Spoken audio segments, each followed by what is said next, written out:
2026 March 31 മുതൽ തന്നെ രാജ്യത്തു നിന്നും മയക്കുമരുന്ന് മാഫിയകളെ ഒന്നടങ്കം തുരത്തി ഓടിക്കാനുള്ള ശ്രമങ്ങൾ അല്ലെങ്കിൽ അതിനുള്ള യുദ്ധം തുടങ്ങും. 3 വർഷം കഴിഞ്ഞ് 2029 മാർച്ച് 31 ആകുമ്പോഴേക്കും ഇന്ത്യയിലെ മയക്കുമരുന്ന് മുക്ത ഭാരതമാക്കി മാറ്റുമെന്നതാണ് ഇപ്പോൾ കേന്ദ്ര ലക്ഷ്യം. അതായത് കേന്ദ്ര സർക്കാരിന്റെ ലക്ഷ്യം. നാടിനെ അതിന് വിപത്തായി തന്നെ അവരെ വളരാൻ ഒരിക്കലും അനുവദിക്കില്ല. അതിനെതിരെയുള്ള പോരാട്ടം ആരംഭിച്ചു കഴിഞ്ഞു എന്ന പ്രഖ്യാപനമാണ് ഇപ്പോൾ കേന്ദ്ര ആഭ്യന്തരമന്ത്രി അമിത്ഷാ നൽകിയിരിക്കുന്നത്. ഭാരതത്തെ മയക്കുമരുന്ന് മുക്തമാക്കുക എന്ന ദൗത്യമാണ് അമിത്ഷാ ഏറ്റെടുത്തിരിക്കുന്നതും.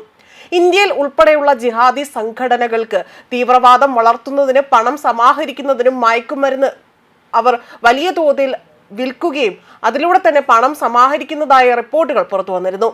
ആയതിനാൽ തന്നെ അതിന്റെ വേരുകൾ അത് അറക്കേണ്ടതിന്റെ അനിവാര്യതയെക്കുറിച്ചാണ് അദ്ദേഹം ഇവിടെ സംസാരിക്കുന്നത്. അതിനുള്ള ആദ്യ ചുവടുവെപ്പാണ് അമിത്ഷാ ഇവിടെ തിരികൊളുത്തിയിരിക്കുന്നത് എന്നതാണ് വ്യക്തമാകുന്നതും. പുതിയ തലമുറ മയക്കുമരുന്ന് ഉപയോഗത്തിലൂടെ തന്നെ നശിക്കുന്നത് അത് തടയേണ്ടതും അത് ശോഭനമായ ഒരു ഭാവി ഭാരതത്തിന് വേണ്ടി അത് ചെയ്യേണ്ടതിന്റെ അനിവാര്യതയും അത് അത്യന്താപേക്ഷിതമാണ് എന്നും അമിത്ഷാ ഇവിടെ വ്യക്തമാക്കുകയാണ് ചെയ്തിരിക്കുന്നത്. ലോകത്തിലെ 3ാമത്തെ സാമ്പത്തിക ശക്തിയായി തന്നെ മാറിയ ഇന്ത്യയെ സാമ്പത്തിക വളർച്ച അതിൻ്റെ കുതിപ്പുകൾ ആരോഗ്യമുള്ള ഒരു തലമുറയെ വാർത്തെടുക്കുന്നതിലൂടെ തന്നെയാണ്. ഇതിന് വിഘാതമാണ് മയക്കുമരുന്ന്.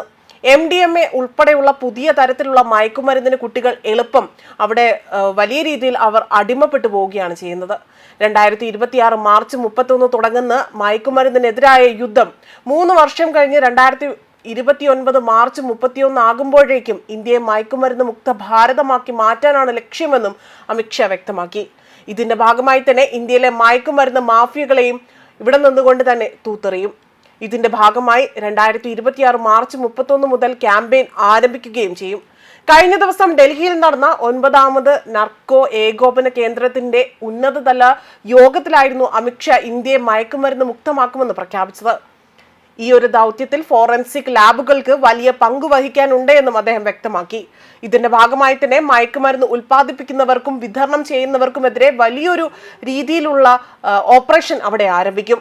മാത്രമല്ല ഒരു വിട്ടുവീഴ്ചയുമില്ലാത്ത നടപടി തന്നെയായിരിക്കും അവർക്കെതിരെ സ്വീകരിക്കുന്നത്. മയക്കുമരുന്ന് വിപ്ലവത്തിന്റെ അടിവേരറക്കാൻ താഴെ തട്ടിലുള്ള സാധാരണക്കാർ മുതൽ ഇങ്ങ് മുകളിലെ തട്ടിലുള്ള മാഫിയ തലവന്മാർ വരെ ലക്ഷ്യമിട്ട് നീക്കങ്ങൾ നടത്തുകയാണ്. ആ സംസ്ഥാനങ്ങളിലെ പോലീസ് സേനകൾ ഇതിനായി തന്നെ പ്രത്യേക ദൗത്യ സംഘം രൂപീകരിക്കുകയും ചെയ്യും. എല്ലാ സർക്കാർ വകുപ്പുകളും മാർച്ച് 31 തന്നെ കൃത്യമായ കർമ്മ പദ്ധതി ഇതിനായി തന്നെ തയ്യാറാക്കണം. 2014 മുതൽ 2025 വരെയുള്ള കണക്കുകൾ എടുത്താൽ രാജ്യത്ത് ഏകദേശം 1.71 ലക്ഷം കോടി രൂപയുടെ മയക്കുമരുന്ന് പിടിച്ചെടുക്കുകയും ചെയ്തു. ലഹരി മാഫിയ എത്ര ആഴത്തിൽ ഇവിടെ വേരു പടർത്തിയിരിക്കുന്നു എന്നതിന്റെ ഏറ്റവും വലിയ സൂചനയാണ് ഇതിലൂടെ കണക്കുകൾ വ്യക്തമാക്കിയിരിക്കുന്നത്. ന്യൂസ് ഡെസ്ക് കർമ്മ ന്യൂസ്.